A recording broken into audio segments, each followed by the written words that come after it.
ನಮಸ್ಕಾರ ಎಲ್ಲರಿಗೂ. Welcome to Likhitha's channel. ಇದು ಯಾವ ತರಕಾರಿ ಅಂತ ಎಲ್ರಿಗೂ ಗೊತ್ತೇ ಇರುತ್ತೆ. ಇದು ಚಪ್ರದ ಅವರೆಕಾಯಿ ಅಂತಾರೆ. ಇದು ಬೆಂಗಳೂರು ಸೈಡ್ ತುಂಬಾ ಸಿಗುತ್ತೆ. ದಾವಣಗೆರೆ ಸೈಡ್ ಅಷ್ಟೊಂದು ನಾವು ನೋಡಿರಲಿಲ್ಲ ಈ ತರಕಾರಿನ. ತುಂಬ ರುಚಿಯಾಗಿರುತ್ತೆ ಇದರ ಪಲ್ಯ. ಚಪಾತಿಗೆ, ರೊಟ್ಟಿಗೆ ಎಲ್ಲ ಚೆನ್ನಾಗಿರುತ್ತೆ. ನಾನು ಇವತ್ತು ತಂದಿದ್ದೆ ಚಪ್ರದ ಅವರೆಕಾಯಿ ಪಲ್ಯ ಮಾಡೋಣ ಅಂತ. ಮತ್ತು ಆರೋಗ್ಯಕ್ಕೂ ತುಂಬ ಒಳ್ಳೆಯದು. ತುಂಬ ನಾರಿನಾಂಶ ಇರ್ತಕ್ಕಂಥದ್ದು ಇದು. ಫಸ್ಟು ಈ ಥರ ನಾರೆಲ್ಲ ನೀಟಾಗಿ ಬಿಡಿಸ್ಕೊಂಬಿಟ್ಟು ಈ ಥರ ಕೈಯಿಂದನೇ ಅದನ್ನು ಮಾಡಬೇಕು. ಚಾಕುಯಿಂದ ಕಟ್ ಮಾಡೋಕ್ಕಾಗಲ್ಲ. ಕೈಯಿಂದನೇ ಅದನ್ನು ಸಣ್ಣ ಸಣ್ಣಕ್ಕೆ ಮುರಿದು ಈ ಥರ ನೀಟಾಗಿ ವಾಶ್ ಮಾಡಬೇಕು 1-2-3 ಸಲ.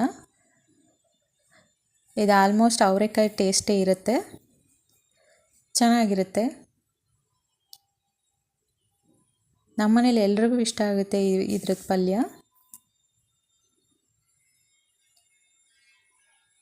ಒಂದು ಸ್ವಲ್ಪ ಎಣ್ಣೆ ಹಾಕ್ಬಿಟ್ಟು ಇದನ್ನು ಚೆನ್ನಾಗಿ ಫ್ರೈ ಮಾಡಬೇಕು, ಉರಿಬೇಕು. ಎಷ್ಟು ಚೆನ್ನಾಗಿ ಉರಿತೀವೋ ಅಷ್ಟು ಚೆನ್ನಾಗಿ ಪಲ್ಯ ರುಚಿಯಾಗಿ ಬರುತ್ತಿದ್ದು. ಇದ್ರ ವಿಶೇಷ ಏನಪ್ಪ ಈ ತರಕಾರಿ ಇದಂದರೆ ಸಿಪ್ಪೆ ಸಮೇತನೇ ನಾವು ಯೂಸ್ ಮಾಡೋದು. ಇನ್ನು ಯಾವ ತರಕಾರಿನೂ ನಾವು ಸಿಪ್ಪೆ ಸಮೇತ ಯೂಸ್ ಮಾಡಲ್ಲ ಅಲ್ವಾ.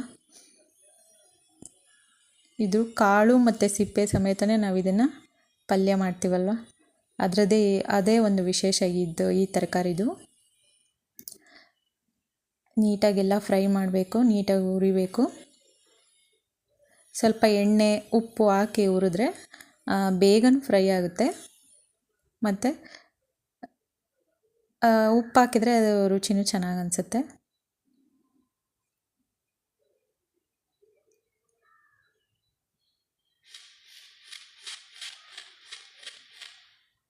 ಬೇಗನೆ ಉರಿಬೋದಿದು, ಏನು ಜಾಸ್ತಿ ಸಮಯ ತಗೊಳ್ಳೋದಿಲ್ಲ. ಹಿಂದಿನ ದಿನ ರಾತ್ರಿನೇ ಇದನ್ನು ನೀಟಾಗಿ ಎಲ್ಲ ಸಣ್ಣ ಸಣ್ಣದಾಗಿ ಮುರಿದಿಟ್ಕೊಂಡ್ಬಿಟ್ರೆ ನಾರನ್ನು ತೆಗೆದ್ಬಿಟ್ಟು ಬೆಳಗ್ಗೆ ಬೇಗನೆ ಪಲ್ಯ ಮಾಡ್ಕೊಂಬಿಡ್ಬೋದು.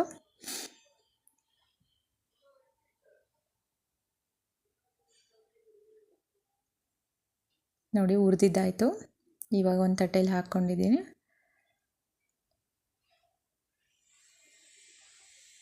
ಇದಕ್ಕೆ ಏನೇನು ಬೇಕಂದರೆ ಈರುಳ್ಳಿ ಸಣ್ಣ ಸಣ್ಣದಾಗಿ ಕಟ್ ಮಾಡ್ಕೋಬೇಕು, ಕರಿಬೇವು, ಸ್ವಲ್ಪ ಕೊತ್ತಂಬರಿ ಸೊಪ್ಪು, ಹಸಿಮೆಣಸಿನ್ಕಾಯಿ. ಈಗ ಒಂದು ಕಡಾಯಿಗೆ ಎಣ್ಣೆ, ಒಂದು ಸ್ವಲ್ಪ ಸಾಸಿವೆ,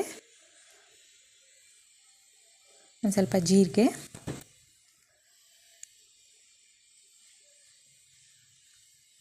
ಕಡಲೆಬೇಳೆ ಹಾಕಿದರೆ ಟೇಸ್ಟ್ ಚೆನ್ನಾಗಿರುತ್ತೆ. ಮಧ್ಯ ಮಧ್ಯ ಸಿಗ್ತಾಯಿದ್ರೆ ಕರಿಬೇವು,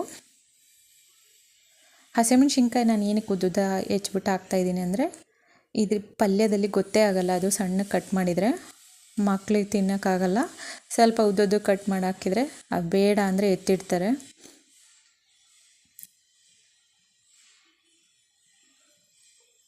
ಈರುಳ್ಳಿ ಜಾಸ್ತಿನೇ ಹಾಕ್ಕೊಂಡು ಪಲ್ಯ ಟೇಸ್ಟಿಯಾಗಿರುತ್ತೆ.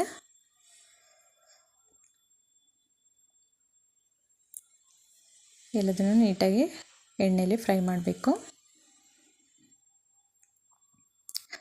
ಚಪಾತಿಗೆ ತುಂಬ ಚೆನ್ನಾಗಿರುತ್ತೆ ಈ ಪಲ್ಯ.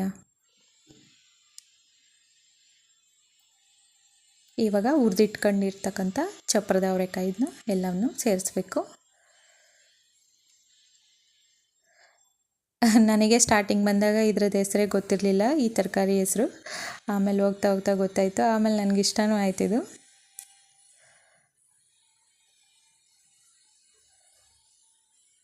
ಸ್ವಲ್ಪ ಎಳೆದಿರೋದನ್ನ ನೋಡಿ ತೊಗೊಂಬರ್ಬೇಕು, ಆವಾಗಲೇ ಟೇಸ್ಟ್ ತುಂಬ ಚೆನ್ನಾಗಿರುತ್ತೆ. ಬಲ್ತೋಗಿರೋದೆಲ್ಲ ಚೆನ್ನಾಗಿ ಅನಿಸಲ್ಲ, ಟೇಸ್ಟ್ ಚೆನ್ನಾಗಿ ಬರಲ್ಲ.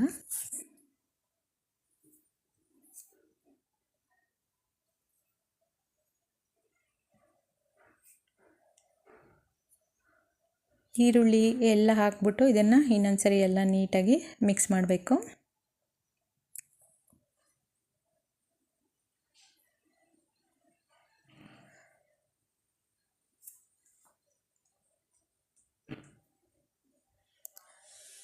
ಈಗ ಇನ್ನೊಂದು ಸ್ವಲ್ಪ ಮೇಲೆ ಉಪ್ಪು ಹಾಕಬೇಕು.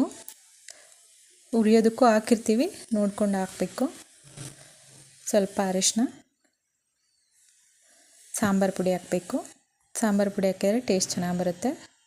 1-2 ಸ್ಪೂನ್ ಹಾಕಿದೆ ನಾನು. ಮತ್ತು ನೀವು ಹಸಿ ಕೊಬ್ಬರಿ ಎಷ್ಟು ಹಾಕ್ಕೋತೀರೋ ಅಷ್ಟು ರುಚಿ ಚೆನ್ನಾಗಿ ಬರುತ್ತಿದ್ದು. ನನ್ನ ಹತ್ರ ಹಸಿ ಕೊಬ್ಬರಿ ಇರಲಿಲ್ಲ ಅವತ್ತು, ಹಾಗೇ ತಿಂದ್ವಿ. ಹಾಗೂ ತಿಂದ್ರೂ ಚೆನ್ನಾಗಿತ್ತು ಪಲ್ಯ. ಹಸಿ ಕೊಬ್ಬರಿ ಹಾಕಿದರೆ ಲಾಸ್ಟಲ್ಲಿ ಹಾಕಬೇಕು. ಒಂದು ಸ್ವಲ್ಪ ಹುಣಸೆ ಹುಳಿ ಹಾಕ್ತಾಯಿದ್ದೀನಿ, ಸ್ವಲ್ಪ ಹುಣಸೆ ಹುಳಿ, ಕೊತ್ತಂಬರಿ ಸೊಪ್ಪು ಲಾಸ್ಟಲ್ಲಿ.